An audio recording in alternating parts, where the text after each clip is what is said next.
Training camp opens Friday for the Vikings, and all eyes will be affixed to the offensive decision that could frame the Vikings season.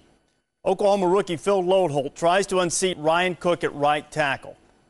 You were waiting for something else?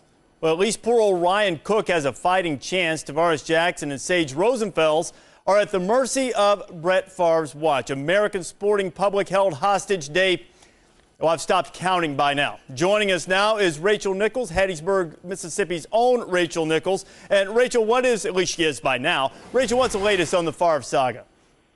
Well, Reese, we've been waiting to hear whether Brett Favre will come out of retirement, and we're still waiting, but maybe not for too much longer.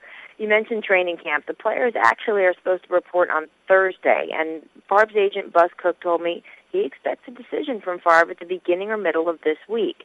Now, Cook told me he did not talk to Favre over this past weekend, but he did plan to talk to the quarterback today, so this could start going soon. Funny piece of news in the meantime, Sears Company has released a press release about a new commercial that Favre is in for them, where they're talking about some of their deals and arrangements they have, I think, with washing machines or something. And in the commercial, the sales associate says to Favre, "We have these policies as a way to help guys who have a tough time making decisions. You know the type, right?"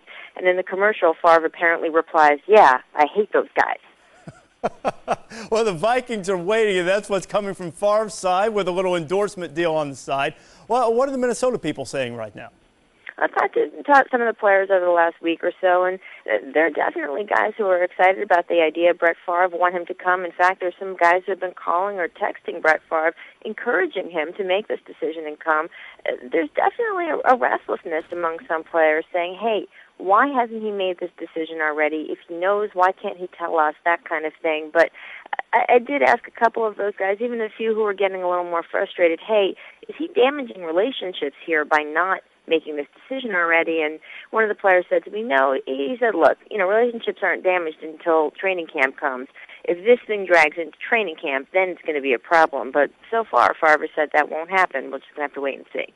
All right, Rachel Nichols still waiting on Brett Favre in Hattiesburg. Thanks.